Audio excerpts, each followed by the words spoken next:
Okay, just a little vision wise, what is an ideal game that you would like to see built on blockchain? Yeah, and I can talk about like the North Star, like why are we doing this, right?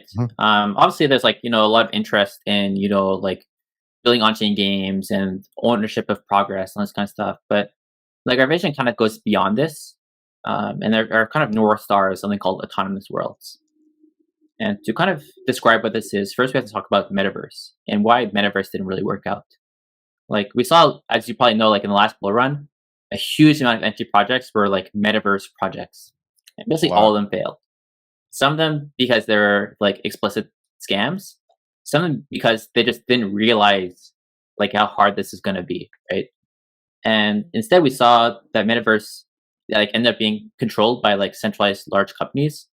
Like, Oculus, obviously, like through Facebook, Meta has like, their Horizon World. And then there's other projects like VR Chat. But these are like owned by central companies. There's no like Web3 element in any of this. And it's not really what we want from a metaverse. Like, I don't want to like retire and like have to live my virtual life in some environment controlled by Facebook. Like, that's like hyper dystopia for me. Right. And so we wanted to kind of like build like a fully decentralized, experience like this. But the word metaverse is like polluted at this point. Like if you say something like you're working on metaverse, like it's a negative because of people associated with the scams and Facebook. It's just a negative connotation. And so the kind of new word that's come to replace it is autonomous world.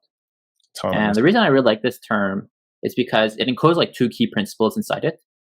First one is that it's decentralized, because you can't say it's an autonomous world if it's controlled by a central company. Right, it just doesn't match up. So it has to be like a decentralized experience powered by some kind of like experience like blockchain. And the other thing that's really interesting is it also kind of encodes the idea of AI, right? Because if it's an autonomous world that's evolving over time, like how does the world grow? Right? Of course, there's like user progress. But most games like want something beyond just user interactions, and so it kind of like makes you think like, well, what if there's like an AI that helps craft the story and evolve the story as it goes on? And it kind of like touches into that quite a bit as well. And so when we were working on Paima, there's like other people working kind of like similar ideas, and this kind of term autonomous world came up, and we spent a lot of time thinking like, well, what does it take to get a real autonomous world? Not like, obviously like Art Defense is really interesting because it's like one of the most complex on-chain games written to date, but like how do we get to like this full autonomous world experience? And we figured, well, there's one thing we need, which is the core engine itself. That's what Paima engine is meant to be. We also need like privacy and the ability to prove world state to other people. And so that's how we started Zeko, which is our recent ZK rollup project we just announced in partnership with Mina. And it's a ZK rollup that is actually private. So if you call a smart contract, people cannot tell your inputs to the smart contract, which is great because it allows to prove state about the world without necessarily revealing information about it. We also talked to some people that wanted to do like AI integration to their games.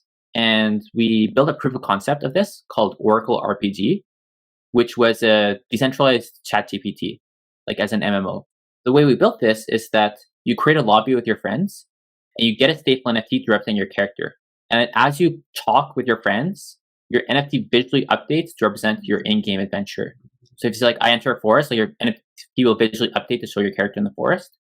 It's really awesome because like not only can you play like an interactive text experience with your friends, like your NFT stays in your wallet after you're done the game. It's kind of like a souvenir of your experience with your friends, which I thought was really cool. And we showed this to a few companies like wanting to build like decentralized games.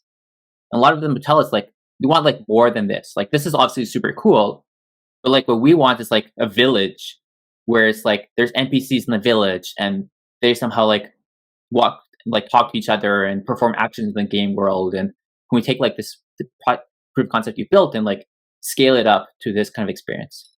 This is much more complicated to do on a blockchain. The amount of calculations that happen and coordination that's happen is just really expensive and complex. And so we started another project called Shinkai Network, which is a platform for decentralized peer-to-peer AI that have these AIs tied to an identity on chain as an NFT. So what you do is you build out a game where all the NPCs in the game have an NFT representing their in-game identity, and then they can coordinate through a peer-to-peer network to talk to each other about like potential actions.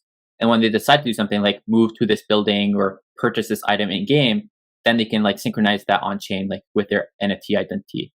So it's a project we started about 2 months ago, and so like the idea is to combine the work we're doing with Paima, with Zeko, with Shinkai to all like build towards this kind of autonomous world infrastructure. You just watched a clip from episode 65 of The Next Block. If you enjoyed this clip and want to check out the entire episode, check out the video description down below for a link to that episode. Of course, be sure to like, subscribe, and hit us up in the comments with who you think we should have on the podcast next.